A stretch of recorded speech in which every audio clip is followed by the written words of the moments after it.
ಇವತ್ತಿನ ನನ್ನ ಆಯ್ಕೆಯ ಓದಿನ ಪುಸ್ತಕ ಮರುಭೂಮಿಯ ಜೀವಿಗಳು, ಸಾತನೂರು ದೇವರಾಜ್. ಇದು ಮೈಸೂರು ವಿಶ್ವವಿದ್ಯಾಲಯ ಪ್ರಸಾರಾಂಗದ ಪ್ರಕಟಣೆ. ಪುಸ್ತಕದ ಬೆಲೆ 45 ರೂಗಳು. ಬನ್ನಿ ಪುಸ್ತಕ ಓದೋಣ. ಮರುಭೂಮಿ ಒಂದು ವಿಹಂಗಮ ನೋಟ.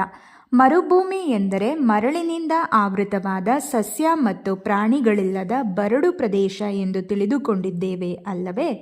ಇದು ತಪ್ಪು. ಇತರೆ ಪ್ರದೇಶಗಳಲ್ಲಿರುವಂತೆ ವೈವಿಧ್ಯಮಯ ಸಸ್ಯ ಮತ್ತು ಪ್ರಾಣಿಗಳು ಮರುಭೂಮಿಯಲ್ಲೂ ಇರುತ್ತವೆ. ಆದಾಗ್ಯೂ ಒಂದು ಮರುಭೂಮಿ ಇದ್ದಂತೆ ಇನ್ನೊಂದಿಲ್ಲ. ಒಂದೊಂದು ಮರುಭೂಮಿಯಲ್ಲಿಯೂ ಅಜಗಜಾಂತರ ವ್ಯತ್ಯಾಸವನ್ನು ಕಾಣಬಹುದು. ಕೆಲವು ಮರುಭೂಮಿಗಳಲ್ಲಿ ಕೆಲವು ಪ್ರಾಣಿಗಳಿದ್ದರೆ ಮತ್ತೆ ಕೆಲವು ಮರುಭೂಮಿಗಳಲ್ಲಿ ಯಾವುದೇ ರೀತಿಯ ಸಸ್ಯ ಮತ್ತು ಪ್ರಾಣಿಗಳಿರುವುದಿಲ್ಲ. ಇನ್ನು ಕೆಲವು ಮರುಭೂಮಿಗಳು ಬಂಡೆ, ಪರ್ವತ ಶ್ರೇಣಿ, ಒಣಗಿದ ನದಿ, ತೊರೆ, ಮರಳಿನ ದಿಬ್ಬಗಳಿಂದ ಕೂಡಿರುತ್ತವೆ. ಇಂತಹ ಮರುಭೂಮಿಯಲ್ಲಿ ವಿವಿಧ ಗುಂಪಿಗೆ ಸೇರಿದ ವೈವಿಧ್ಯಮಯ ಸಸ್ಯ ಮತ್ತು ಪ್ರಾಣಿಗಳನ್ನು ಕಾಣಬಹುದು.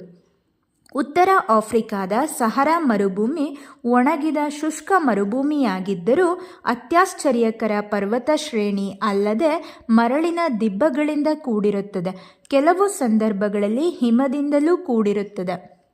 ಪರಿಸರದ ಇನ್ನಿತರ ಘಟಕಗಳಲ್ಲಿ ಮಳೆಯು ಸಾಮಾನ್ಯ, ಬರಗಾಲ ಅಪರೂಪ. ಆದರೆ ಮರುಭೂಮಿಯಲ್ಲಿ ಬರಗಾಲವೇ ಸಾಮಾನ್ಯ, ಮಳೆಗಾಲ ಅಪರೂಪ. ಬಹುತೇಕ ಮರುಭೂಮಿಗಳಲ್ಲಿ ವರ್ಷಕ್ಕೆ 1 ಅಥವಾ 2 ಬಾರಿ ಮಳೆಯಾಗುತ್ತದೆ. ಇನ್ನು ಕೆಲವು ಸಂದರ್ಭಗಳಲ್ಲಿ ಮರುಭೂಮಿಗಳಲ್ಲಿ ಕೆಲವು ವರ್ಷಗಳವರೆಗೆ 1 ತೊಟ್ಟು ಮಳೆಯ ಹನಿ ಕೆಳಗೆ ಬೀಳದಿರುವ ಸಂದರ್ಭಗಳುಂಟು. ಅಮೆರಿಕ ಸಂಯುಕ್ತ ಸಂಸ್ಥಾನದ ಬಾಗ್ದಾದ ಮತ್ತು ಕ್ಯಾಲಿಫೋರ್ನಿಯಾ ಮರುಭೂಮಿಗಳಲ್ಲಿ 1909 ರಿಂದ 1912ರವರೆಗೆ 1 ತೊಟ್ಟು ಮಳೆ ಹನಿ ಕೆಳಗೆ ಬಿದ್ದಿರಲಿಲ್ಲ ಎಂದರೆ ನೀವು ನಂಬಲಾರಿರಿ. ಆದರೆ ಇದು ವಾಸ್ತವ ಸಂಗತಿ. ದುರ್ಭಿಕ್ಷದಲ್ಲಿ ಅಧಿಕ ಮಾಸ ಎನ್ನುವಂತೆ ಮತ್ತೆ 2 ವರ್ಷಗಳ ನಂತರವೂ 35 ತಿಂಗಳವರೆಗೆ ಮಳೆಯಾಗಲಿಲ್ಲ. ಅಂತೂ ಮರುಭೂಮಿಯ ವಾತಾವರಣದಲ್ಲಿ ಪರಿಸರ ಇನ್ನಿತರ ಘಟಕಗಳಿಗಿಂತ ಮಳೆಯ ಪ್ರಮಾಣ ಕಡಿಮೆ. ಈ ಪ್ರದೇಶದಲ್ಲಿ ವಾರ್ಷಿಕ 10 ಅಂಗುಲಕ್ಕಿಂತ ಕಡಿಮೆ ಪ್ರಮಾಣದಲ್ಲಿ ಮಳೆಯಾಗುತ್ತದೆ. ಮಳೆ ಬಿದ್ದರೆ ಮಳೆ ಬಿದ್ದಂತೆ ಕಾಣುವುದಿಲ್ಲ. ಮಳೆ ಬಿದ್ದ ಕೆಲವು ನಿಮಿಷಗಳಲ್ಲಿ ಭಗಭಗನೆ ಉರಿಯುತ್ತಿರುವ ಸೂರ್ಯ ಮಳೆಯ ನೀರನ್ನು ಕುಡಿದು ಮತ್ತೆ ಮಾಮೂಲಿನ ಶುಷ್ಕ ವಾತಾವರಣಕ್ಕೆ ಹಿಂತಿರುಗುತ್ತದೆ.